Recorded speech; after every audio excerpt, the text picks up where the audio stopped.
Kirby is much like its franchise. Both wear a lot of different hats and try a lot of new things. So it isn't the easiest thing figuring out what is the heart and soul of the series. But it was requested, so let's give it a shot.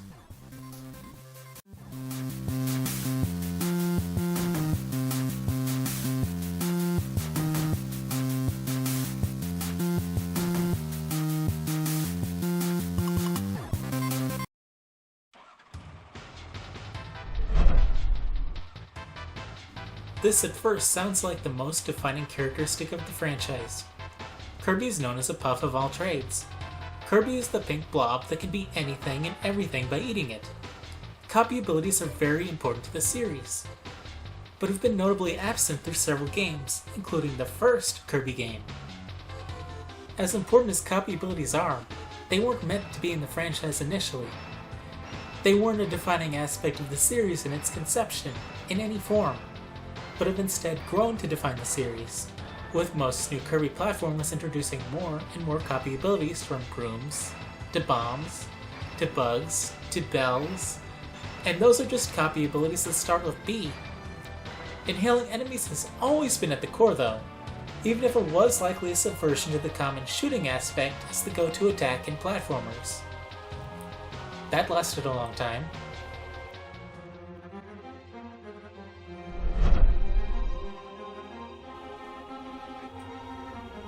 Literally, there was a nightmare, but I'm addressing the nightmarish stuff in Kirby games that isn't kid-friendly and clashes with the cute atmosphere, revealing there's a terrifying darkness just out of view in all corners of the Kirby universe.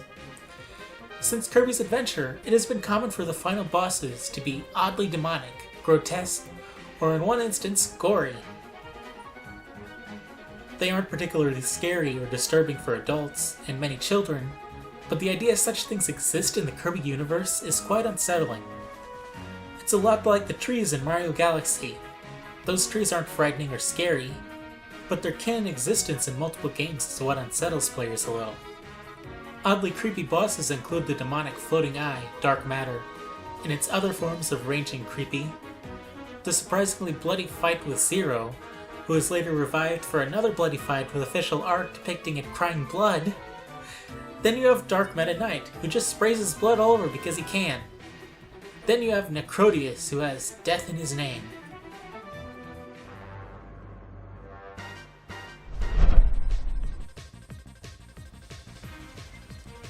For the majority of nearly every Kirby game, a fun atmosphere is created by the vivid, happy colors and the gameplay mechanics. Kirby games often have few of any difficult sections and tend to be more about the experience than the accomplishment.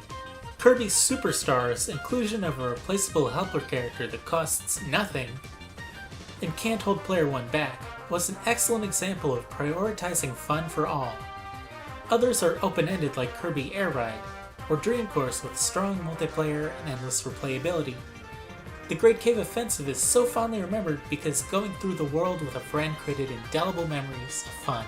The assortment of power-ups opens the game up so each player can play with the abilities they make for their most fun experience.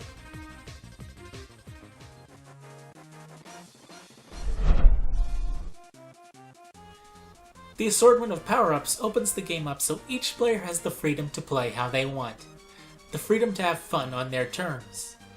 Yes, that did sound familiar. Fun and freedom in this case are very closely related. One of Kirby's most notable abilities is even if he could walk and jump 95% of the game, he can also fly freely as long as he wants.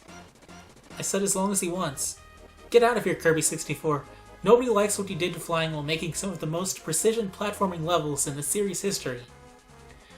But you did introduce the freedom of mixing power-ups so you can stay. The endless flight allows the game to accommodate many different skill levels. Players who find running and jumping too difficult can hug the ceiling the whole game if necessary, and skip most of the enemies. Or skilled players can stay on the ground and fight enemies.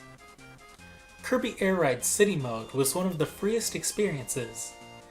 Then it even hid Easter eggs throughout the city you could find by exploring and messing around with friends using your choice of vehicle. Kirby levels in general are playgrounds to romp about on, and the most enjoyable experience is to explore rather than race to the finish.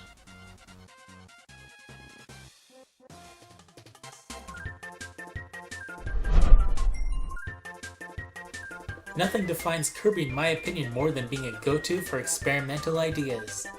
Kirby players are up for whatever, and don't care if it's like any of the other games that came before. At least not like Metroid fans. This isn't new. One of the first Kirby sequels was Kirby Pinball Land, a beloved pinball game. Then we got Kirby Golf, and a Kirby puzzle game, and Kirby Breakout. Then another Kirby puzzle game, and Kirby Tilt and Tumble, a tilt-controlled Kirby game, and of course the beloved Kirby Air Ride. And touch-based games. Almost half of Kirby's library are random, experimental spin-offs. Even more were planned and cancelled, none of which are explicitly marked as spin-offs or non-core games. Even in the core Kirby games, each game has some little experimental thing it does, whether being partners who augment abilities, various forms of multiplayer and game design, having collectibles, introducing copy abilities, and so on. Kirby is both a character in a franchise that has always been about being whatever it needs to be, and seeing what kind of new ideas it can squeeze out. Can you think of some mind-blowing theme or characteristic I missed that has drawn you to the franchise? Episode question: what is your favorite Kirby power-up? Flashman here.